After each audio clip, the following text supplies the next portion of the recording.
அறம் காக்க கூடியிருக்கிற அன்பு சொந்தங்கள் அனைவருக்கும் எனது அன்பான வணக்கங்களை தெரிவித்துக் கொண்டு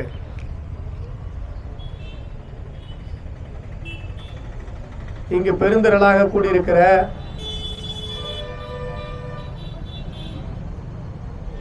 திமுக திராவிட மாடல் பேய் அரசின் கோர பிடியிலிருந்து தங்களுடைய நிலங்களை காப்பாற்றிக் கொள்ள வேண்டும் என்று இங்கு பெருந்திரளாக கூடியிருக்கிற விவசாய பெருங்குடி மக்கள், தாய் குலங்கள், இளைஞர்கள், மலையடி குப்பம், பெத்தாங்குப்பம், கீரப்பாளையம், கொடுக்கம்பாளையம் உள்ளிட்ட பகுதிகளை சார்ந்த விவசாய பெருங்குடி மக்களே, பாரதிய ஜனதா கட்சியின் சொந்தங்களே, இந்த விவசாய பெருமக்களுக்கான ஒரு உரிமை போராட்டத்தை அருமையான முறையில் ஏற்பாடு செய்திருக்கக்கூடிய நம்முடைய மாவட்ட தலைவர் அக்னி கிருஷ்ணமூர்த்தி அவர்களே, இங்கு வந்து எனக்கு முன்னால் சிறப்புரையாற்றி இருக்கிற முன்னாள் மாவட்ட தலைவர் வேட்டக்குடி எழிலரசன் அவர்களே மற்றும் மாவட்ட பொறுப்பாளர்கள், கடலூர் நகரத்தினுடைய தலைவர் பிரவீன் அவர்களே மற்றும் மாவட்ட கவுன்சிலர் சக்திவேல் அவர்களே, மாவட்ட பொறுப்பாளர்கள், ஒவ்வொருவருக்கும் தனித்தனியாக என்னுடைய வணக்கத்தை தெரிவித்துக் கொண்டு நேரமின்மை காரணமாக இங்கு கூடியிருக்கிற அத்தனை பாரதிய ஜனதா கட்சியினுடைய போராளிகள் அனைவருக்கும் எனது அன்பான வணக்கத்தை தெரிவித்துக் கொண்டு திமுகவினுடைய திராவிட மாடல் அரசு தோல் தொழிற்சாலைக்கு தாரை வார்ப்பதற்காக 200 ஆண்டுகளாக என்னுடைய மக்கள் அங்க இருக்கிற சரளை கற்களுக்கு இடையிலும் பாம்பு பள்ளிகளுக்கு இடையிலும் தண்ணீர் இல்லாத அந்த நிலத்துல கெடில ஆத்துல இருந்து குடங்குடமா தண்ணி எடுத்துட்டு வந்து ஊத்தி முந்திரி மரத்தை வளர்த்து நாங்க வச்சா நீ நோவாம ஜேசிபி எடுத்துட்டு வந்து புடிங்க கிடைச்சிட்டு தோல் கம்பெனிக்காரனுக்கு கொடுப்ப, அதை நாங்க பார்த்துட்டு சும்மா இருப்போம். உருப்படுமா இந்த திராவிட மாடல் திமுக அரசு? எவ்வளவோ நிலம் இருக்கு, தோல் தொழிற்சாலைக்கு கொடுக்கணும்னா எவ்வளவு நிலம் இருக்கு. இதே கடலூர் பகுதியில் சிப்காட் இருக்கு, தொழிற்சாலை அமைப்பதற்காகவே உருவாக்கப்பட்ட நிலப்பரப்பு. அங்க கொண்டு போய் வை. இல்ல ஈசிஆர் பகுதிகளில் எவ்வளவோ உவர் நிலங்கள் இருக்கிறது, உப்பு மண் இருக்கிறது, சாகுபடிக்கு தகுதி இல்லாத பல நிலங்கள் இருக்கிறது. தமிழகத்தின் பல மாவட்டங்களில் எங்களுக்கு வேலை வாய்ப்பு வேண்டும், எங்களுக்கு தொழிற்சாலை வேண்டும், இந்த இடத்தில் நிலப்பரப்பில் அமைத்து கொடுங்கள் என்று கேட்கிற பல பகுதிகள் இருக்கிறது. ஆனா நீங்க ஏற்கனவே என்னுடைய கடலூர் மாவட்ட மக்கள் பல்வேறு விதத்தில் அழிக்கப்பட்டிருக்கார்கள். இங்க கடலூர் மாவட்டம் அப்படிங்கிறது ஆர்டிசன் ஊற்று இருந்த பகுதி. சும்மா தண்ணி அப்படியே நிலத்தை பொத்துக்கிட்டு தண்ணி வரும், 3 அடி தோண்டா தண்ணி வரும். அப்படி பொன்னை விளைவிக்கிற பூமியாக இருந்த நம்முடைய கடலூர் மாவட்டம் இன்றைக்கு 200 அடி 300 அடி நிலத்தடி நீர் என்பது குறைந்திருக்கிறது. இதே திமுக அரசு, இதே கடலூர் கலெக்டர் ஆர்டர் போட்டார், என்எல்சிக்கு நிலம் எடுத்து கொடுக்க வேண்டியது மாநில அரசு. என்எல்சி நிர்வாகத்தில் நான் பேசினேன், ஏக்கருக்கு 25 லட்சம் கொடுங்கன்னு சொல்லி பேசும்போது என்எல்சி சொன்னிச்சு, சார் கலெக்டர் என்ன ஆர்டர் போடுறாரோ அதை நாங்கள் கொடுத்துட்றோம். ஆனால் இந்த கலெக்டருக்கு ஆர்டர் போடுறதுக்கு மனசு வரல. விவசாய அறுவடைக்கு தயாராக இருந்த அந்த நெற்பயிர்கள் கத்தாழை கருவட்டியில் அன்றைக்கு ஜேசிபி இறக்கப்பட்டது இந்த திமுக அரசால. இன்றைக்கு 3 மாதங்கள் இருந்திருந்தால் அந்த முந்திரி பயிர் அறுவடைக்கு வந்திருக்கும். அதுவரை பொறுங்கள் என்று இந்த ஏழை மக்கள் கண்ணீரோடு கேட்டதை கூட காது கொடுக்காமல் ஜேசிபி வாகனங்களை இறக்கி அந்த முந்திரி மரங்களை 2ஆக பிளந்து போட்டார்களே. இதற்கு மேல் கடலூர் மாவட்டத்தில் இருக்கிற ஒரு முந்திரி விவசாயியாவது திமுகவிற்கு ஓட்டு போடுவானா? போடுவீங்களா? திமுக ஓட்டு போடுவீங்களா? இந்த விவசாயிகளினுடைய அழுகுரலை இன்றைக்கு திமுக கேட்டிருக்கிறது. எங்களுடைய எழுச்சியை 2026 இந்த திமுக பார்க்க போகிறது. நீ சாப்பிடுறிய சோறு அந்த சோறு விவசாயி போட்டது. அந்த விவசாயினுடைய வயிற்றுல அடிச்சிட்டு நீ சாப்பிடுறிய சோறு அது விஷத்திற்கு சமம். உனக்கு சோறு போடுற விவசாயினுடைய வயிற்றுல அடிச்சிட்டு அப்படி கோடி கோடியாக கார்ப்பரேட்டுகளினுடைய காலை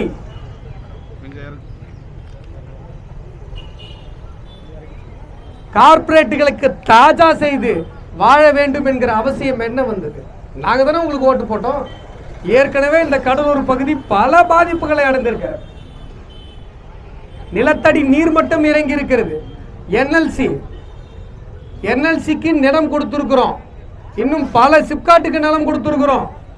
இனி ஒரு தொழிற்சாலை என்பது கடலூர் மாவட்டத்திற்கு தேவையில்லை. இங்க இருக்கிறதுல ஒரு இடத்துல கேப்பர் மலையில மட்டும்தான் தண்ணி நல்லா இருக்கு, மினரல் வாட்டர் மாதிரி இருக்கு. அந்த தண்ணி தான் கடலூர் மாநகராட்சியில் வசிக்கிற மக்களுக்கு தண்ணீர் தேவையை, குடிநீர் தேவையை பூர்த்தி செய்து கொண்டிருக்கிறார். கடலூர் மாவட்டத்தில் இருக்கிற மக்கள் உணர வேண்டும், இது இந்த 4 கிராமம், கேப்பர் மலையில் இருக்கிற 4 கிராமம் சம்பந்தப்பட்ட பிரச்சனை கிடையாது. இங்க தோல் தொழிற்சாலை வந்தது அப்படின்னு சொன்னா இங்க நிலத்தடி நீர் மட்டத்தில் நிலத்திற்கு அடியில் இருக்கிற நீரில் கெமிக்கல் கலப்பு ஏற்படும்.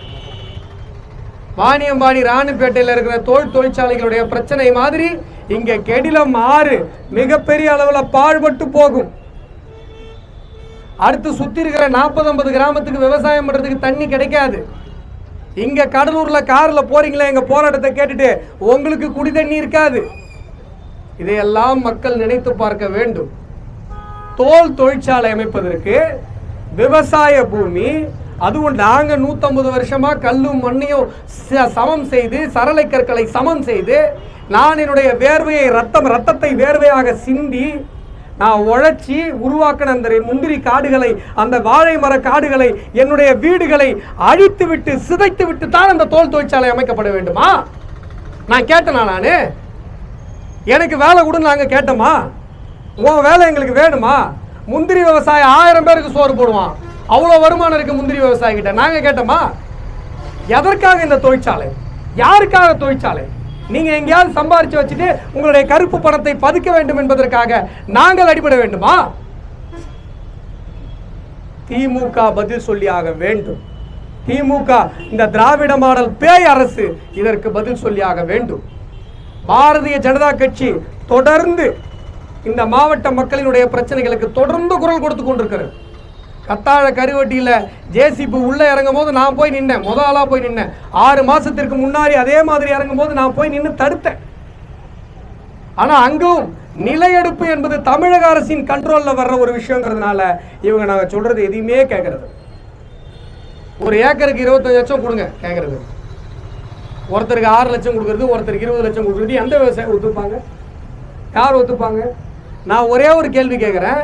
இந்த பெஞ்சால் புயல்ல 4 மாவட்டங்கள் பாதிக்கப்பட்டது. அதிகமாக பாதிக்கப்பட்டது கடலூர் மாவட்டம்.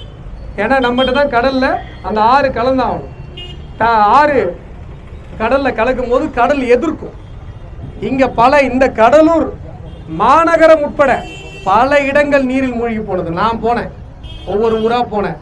5000 குடும்பங்களுக்கு என்னுடைய அறக்கட்டளை சார்பாக என்னுடைய நிவாரணங்களை கொடுத்திருக்கிறேன். இருவேல்பட்டு பகுதியில் வீடு இழந்த மக்களுக்கு, வெள்ளத்தால் வீடு இழந்த மக்களுக்கு நான் என்னுடைய அறக்கட்டளை சார்பாக என்னுடைய சொந்த செலவில் வீடு கட்டி கொடுத்து கொண்டிருக்கிறேன். இந்த அரசாங்கம் என்ன பண்ணுச்சு? ஒரே ஒரு போட் அனுப்பிச்சா? ஒரே ஒரு, இன்னைக்கு கேட்கிறேன், என்னுடைய மக்கள் மலையடி குப்பத்தில் இருக்கிற மக்களினுடைய முந்திரி மரங்களை அழிப்பதற்கு 30 ஜேசிபி அனுப்புகிற இந்த திமுக அரசு இதே கடலூர் மாவட்ட மக்கள் மழை வெள்ளத்தால் கவலைப்படும் பொழுது, அவதி உறும் பொழுது, செத்து சுண்ணாம்பாகி கொண்டிருக்கும் பொழுது ஒரே ஒரு ஜேசிபி அனுப்பிச்சு அணி மீட்கிறதுக்கு. ஒரு ஜேசிபி, அந்த ஆத்தம் மடிக்கிறதுக்கு, கரையை மடிக்கிறதுக்கு ஒரு ஜேசிபி அனுப்பிச்சியா? எத்தனை இடத்துல ஏறி உடைப்பெருத்துது ஜேசிபி அனுப்பிச்சியா? ஆனா கார்பரேட்டுக்கு கொடுக்கணும் போது எங்க இருந்து வருதுன்னே தெரியல. மழை வெள்ளத்துக்கு வந்துச்சாமா? வரல. எங்க இருந்து வந்துச்சுன்னே தெரியல. அந்த ரோடு, அந்த அகலம் ரோடு கூட நமக்கு போட்டு கொடுக்கல. ஆனா ஜேசிபி ரோட்டின் அகலத்தை விட பெரிய கிட்டாச்செல்லாம் உள்ள வருது. எதுக்கு? ஏழை மக்கள் வயிற்றுல அடிச்சு நாங்க இத்தனை வருஷமா வளர்த்து வைத்திருந்த முந்திரி மரங்களை இரண்டாக பிளந்து போடுவதற்கு. நான் கேட்கிறேன், 60 ஏக்கர்ல கிட்டத்தட்ட 4000த்திற்கும் மேற்பட்ட மரங்களை இன்றைக்கு ஒரே நாளில் இந்த திராவிட மாடல் திமுக பேய் அரசு அழித்திருக்கிறத ஸ்டாலினை பார்த்து ஒன்று கேட்கிறேன், அல்லது அவரது மகன் உதயநிதி ஸ்டாலினை பார்த்து கேட்கிறேன். இல்லைன்னா இங்க ஒருத்தர் இருக்காரே விவசாயத்துறை அமைச்சர்னு சொல்லி, விவசாய அழிப்புத்துறை அமைச்சர்னாவது பேரை வச்சு மாற்றி வச்சுக்கோங்கயா. உங்க சொந்த தொகுதியில் இருக்கிற 4000 முந்திரி மரங்களை 40 ஜேசிபி அனுப்பி புடுங்கி போடுவதற்குத்தான் உங்களுக்கு விவசாயத்துறை வழங்கப்பட்டதா? ஒன்னு விவசாயத்துறை என்பதை மாற்றிடுங்க, விவசாய அழிப்புத்துறை மந்திரின்னு வச்சுக்கோங்க. அதான் நீங்க பண்றீங்க. விவசாயம் வந்த 3 வருஷத்துல எம்ஆர்கே பன்னீர்செல்வம் அவர்கள் பண்ணது முழுசும் விவசாயத்தை அழிப்பதற்கான வேலை. ஏற்கனவே என்எல்சியில நிலையெடுப்புல பாதிக்கப்பட்ட மக்களை சந்திக்கும் போது சொன்னாங்க, ஐயா நாங்கெல்லாம் என்எல்சிக்கு நிலம் கொடுத்து வேற ஒரு இடத்துக்கு போய் வேற ஒரு கிராமத்துல வாழ்ந்துட்டு இருக்கோம். எங்களை பார்த்து அமைச்சர் வந்தாரங்குடின்னு சொல்றாரு. இந்த மாவட்ட மக்கள் மட்டும்தான் தன்னுடைய சொந்த மாவட்டத்திலேயே அகதிகளாக பலர் வாழ்ந்து கொண்டிருக்கிறார். ஆனால் அவர்களுக்கு உரிய நிவாரணம் கொடுக்க வேண்டும் என்று நாங்கள் நினைத்தால் கூட அதை தடுக்கிறது திராவிட மாடல் திமுக அரசு, இந்த மாவட்டத்தினுடைய கலெக்டர். நான் ஸ்டாலின் அவர்களை பார்த்து ஒன்று கேட்கிறேன். உதயநிதி சின்ன குட்டி சிஎம், அவங்க பையன் குட்டி சிஎம், சினிமாவில் பார்த்துருப்பீங்க, காமெடியாக நடிச்சிருப்பார், சந்தானம் கூட எல்லாம் காமெடி பண்ணிட்டு இருப்பார். சந்தானம் ஹீரோ மாதிரி இருப்பார், இவர் காமெடியாக இருப்பார். அந்த குட்டி சிஎம்மை பார்த்து கேட்குறேன், இல்லை நம்முடைய கடலூர் மாவட்டத்தை சார்ந்த விவசாய அழிப்புத்துறை அமைச்சர் எம்ஆர்கே பன்னீர்செல்வம் அவர்களை பார்த்து கேட்கிறேன், ஒரு நிமிஷத்துல புடிங்கி போட்டீங்களே சார், ஒரு நிமிஷத்துல புடிங்கி போட்டீங்க. அந்த மரத்தை வளர்ப்பதற்கு நாங்கள் 3 தலைமுறை கஷ்டப்பட்டிருக்கோமே, 3 தலைமுறை கஷ்டப்பட்டிருக்கோமே. பியாய் மாதிரி வந்து ஒரு நிமிஷத்துல தூக்கி போட்டீங்க, உடைச்சு போட்டீங்க, ஒரு நிமிஷத்துல உடைச்சு போட்டீங்க. உங்களுக்கு எல்லாம் மனசாட்சி என்று ஒன்று இருக்கிறதா? நீங்களும் இதே மாவட்டத்தில் பிறந்தவர் தானே, இதே முந்திரி காடுகள்ல வளர்ந்தவர் தானே. உங்களுக்கு இந்த மக்களுடைய கஷ்டம் தெரியாதா? அப்படி என்னங்க உங்களுக்கு பண வெறி? அப்படி என்னங்க கார்பரேட்டுக்கு தூக்கி கொடுக்கணும்னு உங்களுக்கு ஒரு வெறி? எத்தனை குடும்பங்கள் பாதிக்கப்படும்? ஒரு கம்பெனிக்காரன் உட்கார்ந்து சாப்பிட்றதுக்கு எத்தனை குடும்பங்கள் பாதிக்கப்படணும்? எத்தனை ஏக்கர் முந்திரி தோப்புகள் அழிக்கப்படும்? அடுத்து வாழை இருக்கு, அடுத்து முந்திரி எல்லாம் அழிச்சிட்டு வாழைக்கு வருவாங்களாம், அடுத்து வீடுகள் எல்லாம் இடிப்பாங்க. ஒரு விஷயம் சொல்றேன், மெட்ராஸ்ல கூவம் ஆற்று ஓரத்துல குடியிருப்புகள் இருக்கும், பாத்துறீங்களா? குடியிருப்புகள், ஆக்கிரமிப்புகள் இல்ல எங்க வேணாலும் ஆக்கிரமிப்புகள் அப்படின்னு ஆக்கிரமிப்புடே இருந்தா கூட சொல்றேன், இது நம்மளது ஆக்கிரமிப்பு கிடையாது. நாம பட்டா கேட்டு பல வருடங்களாக போராடி கொண்டிருக்கிறோம். நம்முடைய நிலத்திற்கு பக்கத்துல கல்குவாரி அமைச்சு சொரண்டி அந்த கல்லை விற்கிறவனுக்கு நீ பட்டா போட்டு கொடுத்துருக்கிற. ஆனா விவசாய பெருங்குடி மகனான எனக்கு நீ பட்டா கொடுக்கல. கடுமையா உழைச்சி என்னுடைய முந்திரி மரங்களை விளைவிக்கிற எனக்கு நீ பட்டா கொடுக்கல. ஆனா கல்குவாரிக்காரனுக்கு பட்டா கொடுத்துருக்கிற. இந்த தேர்தலில் எனக்கு பட்டா கொடுப்பேன்னு வாக்குறுதி கொடுத்து நீ எலெக்ஷன்ல நீ ஜெயிச்ச. ஆனா எனக்கு பட்டா கொடுக்கல. ஆனால் இந்த நிலம் அனுபவத்தின் அடிப்படையில் 200 வருடங்களாக எங்களுக்கு சொந்தம். நாங்கள் உழைத்து இந்த மண்ணை பொன்னாக்கி இருக்கிறோம். விவசாய பெருமக்கள் நீங்கள் உழைத்து இந்த மண்ணை பொன்னாக்கி இருக்கிறீர்கள். உண்டா இல்லையா? ஒரு ஆக்கிரமிப்பாளர்களை அகற்ற வேண்டும் என்று சொன்னால் கூட அரசாங்கம் ஒரு நோட்டீஸ் கொடுக்கும். நோட்டீஸுக்கு 15 நாள் டைம் கொடுக்கும்.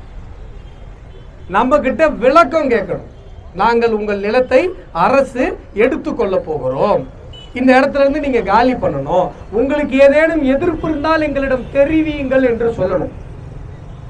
உங்களுக்கு யாருக்காவது தபால்ல நோட்டீஸ் வந்ததா?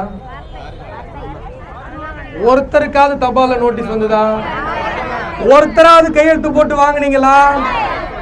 எந்த சட்ட நடைமுறையையும் பின்பற்றாமல் நேரா ஜேசிபி எடுத்துட்டு வராங்கன்னு சொன்னா இதெல்லாம் ஆட்சி தானா?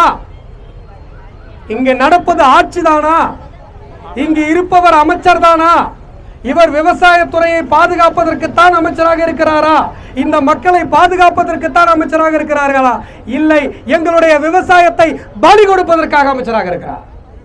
ஒரு நோட்டீஸ் கொடுக்கல, ஒரு டைம் கொடுக்கல, எந்த சட்டப்பூர்வமான நடைமுறையும் நீங்கள் பின்பற்றவில்லை.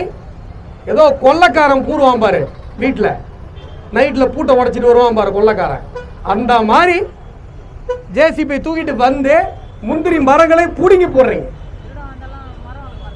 திருட வரவங்க கூட இவ்வளவு மோசமா வர மாட்டாங்கிறாங்க இந்த அம்மா. சட்ட நடைமுறை எதுவுமே பின்பற்றப்படாது. நமக்கு நோட்டீஸ் கொடுக்கல, உங்களுக்கு நோட்டீஸ் கொடுத்து நீங்க கையெழுத்து போட்டு வாங்கல, எந்த நடைமுறையும் பின்பற்றாமல் இவ்வளவு அவசரம் எதுக்கு சார்? இவ்வளவு அவசரத்தை நாங்கள் மழை வெள்ளத்தில் இந்த மாவட்ட மக்கள் கையில பிஞ்சு குழந்தையோடு தூக்கிட்டு ஒரு தந்தை சுமந்து போனான் பாரு கழுத்தளவு தண்ணியில, இதே ஓம் சக்தி நகர்ல.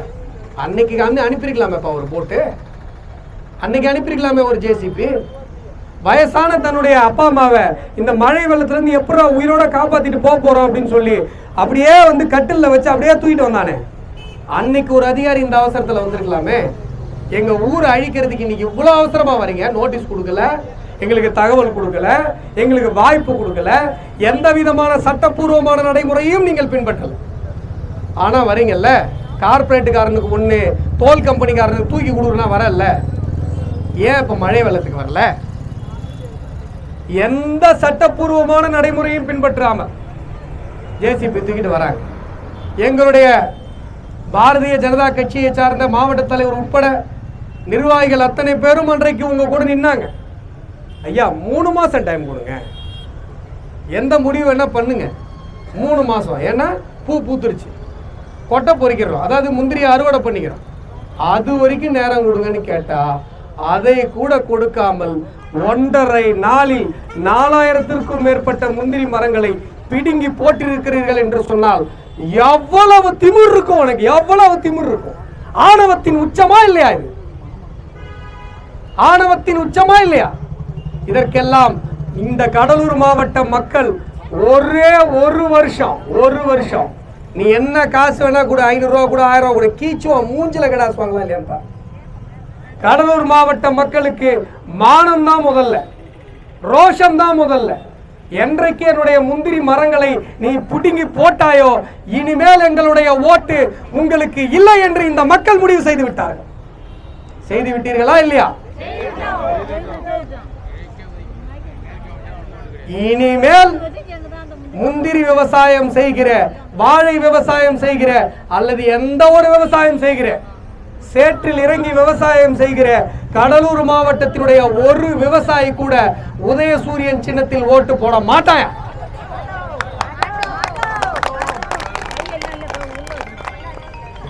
அது விவசாய அழிப்புத்துறை MRK பன்னீர்செல்வம் அவர்களாக இருக்கட்டும், இல்ல வேற யாராவது இருக்கட்டும், யார் வந்தாலும் இந்த மாவட்டத்து மக்கள் இனிமேல் திராவிட முன்னேற்ற கழகத்திற்கு ஓட்டு போடவே மாட்டார்கள். இன்னைக்கு என் ஊர்ல ஜேசிபி அனுப்பிச்சல, நாளைக்கு எப்படி நீ ஓட்டு கேட்டு வரேன்னு நாங்க பாக்குறோம். இதுதான் மக்கள் அன்னைக்கு என்கிட்ட சொன்னாங்க. அன்னைக்கு ஜேசிபில வர மாட்டீங்களா ஓட்டு கேட்கறதுக்கு? ஜேசிபில வர போறாங்க ஓட்டு கேட்கறதுக்கு? திராவிட முன்னேற்ற கழகம் உணர வேண்டும், இந்த திமுகவினுடைய பேய் அரசு உணர வேண்டும், இந்த மு.க. ஸ்டாலின் அவர்கள் உணர வேண்டும். நாங்க விவசாயிகள் நாங்க இல்லைன்னு சொன்னா நீங்க எவ்வளோ பெரிய கொள்ளையடிச்ச காசுல மாட மாளிகையில வாழ்ந்தாலும் நீங்க சாப்பிடுற சோறு இங்க விவசாயி உருவாக்குறது. இங்க விவசாயி இல்லைன்னு சொன்னா நீங்க உங்க குடும்பமே சாப்பிட முடியாது, யாருமே சுக வாழ்வு வாழ முடியாது. நீங்கள் வாழுகிற வாழ்க்கை, நாம் அனைவரும் வாழுகிற வாழ்க்கை விவசாயி போட்ட பிச்சை என்பதை எந்த நேரத்தில் நீங்கள் மறந்தீர்களோ அந்த நேரத்தில் உங்கள் ஆட்சிக்கான சாவு மணி அடிக்க ஆரம்பித்து விட்டது. நான் இந்த நேரத்தில் நேத்தும் சொன்னேன், முந்தா நாளும் சொன்னேன், உங்க ஊருக்கு வந்து பார்க்கும் போதும் சொன்னேன், உங்க ஊருக்கு வர்றதுக்கு அவ்வளவு தடை சார். போகக்கூடாது சார். ஏன் போகக்கூடாது? என் மக்களை பார்க்க நான் போகக்கூடாது. ஒரு கல்யாணத்தில் போயிட்டு தாலி எடுத்து கொடுத்துட்டு வெளில வரேன், டிஎஸ்பி இன்ஸ்பெக்டர் எல்லாம் மண்டப வாசலில் நிற்கிறாங்க. சார் வாங்க சார் கல்யாணத்துக்கு வந்தீங்களா அப்படின்னு. இல்லை சார் நீங்கள் மலையடிக்குப்பம் போயிடக்கூடாது அதுக்காக வந்தோம். ஏன் சார் போகக்கூடாது? இல்லை சார் அங்கே மக்கள் போராடுறாங்க, நீங்கள் போனீங்கன்னா போராட்டத்தை அதிகப்படுத்திடுவீங்க. நான் என்ன கேட்டேன், சார் அதெல்லாம் அப்புறம் பேசிக்கலாம், கல்யாண வீட்டுக்கு வந்திருக்கீங்க சாப்பிட்டு போங்க அப்படின்னு சொன்னேன். இல்லை சார் நாங்கள் சாப்பிட்டா எங்கள் மேலதிகாரிகள் திட்டுவாங்க அப்படின்னா. சரி அப்போ உங்கள் இஷ்டம். ஆனால் நான் பாதிக்கப்பட்ட மக்களை நீங்க இல்ல எவன் தடுத்தாலும் போய் பாப்பன்னு சொல்லி தான் பார்த்தேன்.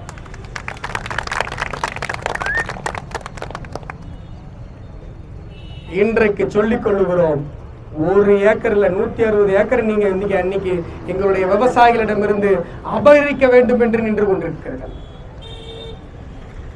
ஒரு பிடி மண்ணை கூட எடுப்பதற்கு பாரதிய ஜனதா கட்சி அனுமதிக்காது என்பதை எச்சரிக்கையாக திராவிட மாடல் பேய் அரசிற்கு சொல்லிக் கொள்கிறார். நாங்க நிக்கிறோம் களத்துல, பாரதிய ஜனதா கட்சி களத்தில் நிற்கிறது. என்ன நடந்தாலும் களத்துல நிற்கும். இறுதி வரை உங்களோடு தோளோடு தோல் நின்று நாங்கள் இருப்போம். இல்லைன்னா மலையடி குப்பத்துல 2 போஷன் கொடுங்க, நாங்க அங்கேயே குடி வந்துடுறோம். ஆனா இந்த திமுகவினுடைய பேய் அரசு நம்முடைய நிலத்தை எடுப்பதற்கு நாங்கள் அனுமதிக்க மாட்டோம், நீங்களும் அனுமதிக்க போவதில்லை. இவர்களுடைய தோல் ஃபேக்டரின்றது இது வெறும் 4 கிராமத்து பிரச்சனை இல்லை, இந்த மாவட்டத்தை நம்ம காப்பாற்றுறோம். நிலத்தடி நீர்ல குரோமியம் கலக்கும். ராணிப்பேட்டை ஆம்பூர்ல போய் பாருங்க. இந்த ஒட்டுமொத்த மாவட்டத்தையும் இந்த 4 கிராமத்து மக்கள் இன்றைக்கு போராடி கொண்டிருக்கிறார்கள். அவர்கள் போராடுவது அவர்களுடைய நிலத்திற்காக மட்டும் என்று நினைத்தீர்கள் என்று சொன்னால் உங்களை விட ஏமாளிகள் யாரும் இருக்க முடியாது.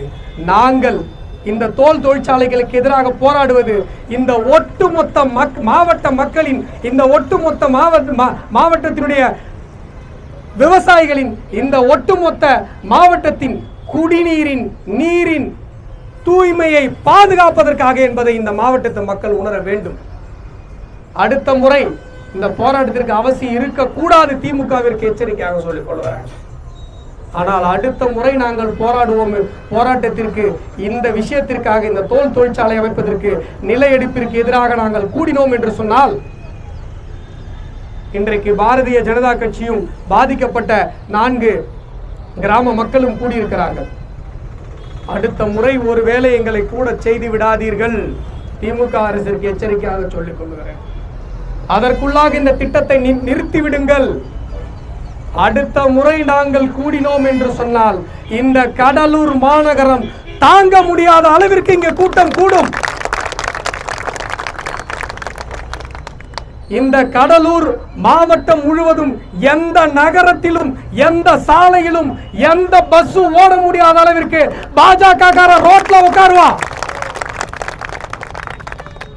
பாஜக எமர்ஜென்சியை பார்த்தவன், எமர்ஜென்சியை பார்த்தவன் சொன்னா உண்மையிலே எமர்ஜென்சியை பார்த்தவன். திமுக காரனும் சொல்லுவான் நான் எமர்ஜென்சியை பார்த்தேன் அப்படின்னு. ஆனா நீங்க எமர்ஜென்சியை பார்த்துட்டு நேருவின் மகளே வருக, நல்லாட்சி தருகன்னு போய் அவங்க காலில் விழுந்தீங்க. ஆனா நாங்க அந்த காங்கிரஸ் என்கிற ஒரு கட்சி இந்தியாவில் இருந்ததற்கான தடம் தெரியாமல் அழித்து விட்டு இன்றைக்கு உங்கள் முன்னால் இன்று பேசிக் கொண்டிருக்கிறோம். எமர்ஜென்சியில மிலிட்டரிய பார்த்தவன் பாஜக காரன். எங்க கிட்ட உங்க விளையாட்டெல்லாம் வேலைக்கு ஆகாது, எச்சரிக்கையாக சொல்லிக் கொள்ளுகிறேன். இந்த விஷயத்துல உடனடியா மூட்டை முடிச்ச தூக்கிக்கிட்டு உன் தோல் ஃபேக்டரிக்காரன் சொல்லிட்டு வேற எங்கேயாவது இடத்த பார்த்துட்டு ஓடிடு. இல்லைன்னு சொன்னா இந்த கடலூர் மாவட்டம் முழுவதும் சாலை மறியல் போராட்டம் பாரதிய ஜனதா கட்சியின் சார்பில் நடக்கும்.